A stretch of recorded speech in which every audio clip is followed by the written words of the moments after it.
Ang bagay na nagbigay interes sa mga NBA scout kay Kai Sotto, nagsisimula ng ipamala sa Japan. At Kai and KQ tandem matitikman ng Hong Kong at Taipei. No AJ Edu, no problem. Yan ang ating mga pag-uusapan para sa video natin na ito.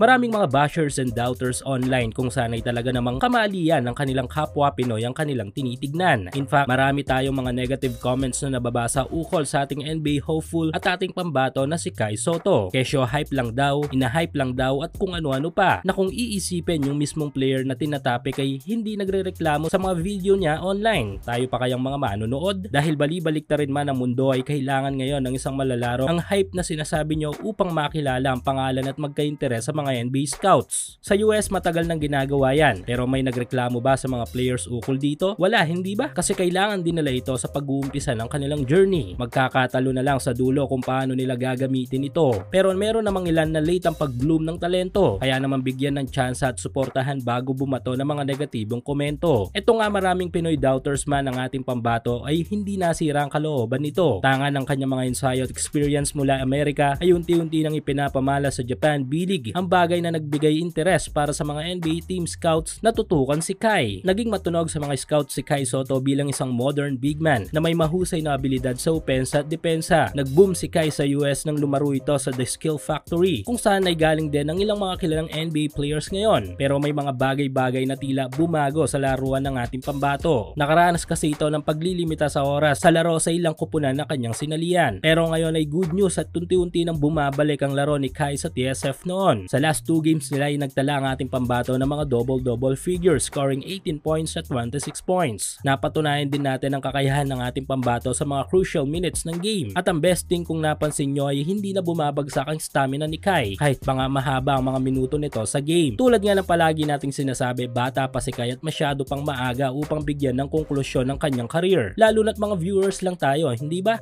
Samantala kung mukhang malabong mabuo ang Twin Tower this first window ng FIBA dahil nga under healing process pa rin sa injury si AJ Edu. Pero worry no more dahil may isang matinik na all-around big man ang posibleng mag-fulfill ng posisyon ng Gilas Freak. Ito nga'y walang iba kundi si Kevin Kiambao. Magiging malaking asset ang magiging tandem nila ni Kai Sotto kontra Hong Kong at Chinese Taipei. May palag na ang lineup na ito with Justin Noipy na available na maglaro sa ating national team. Try to imagine inside offense and defense ni Kai at all-around offense ni KQ. Sa dalawang player pa lang natin na mga ito ay masasabi na nating palag-palag na talaga, kaya nakakapanabik abangan ang magiging laban ng ating national team na magsisimula sa Feb 22.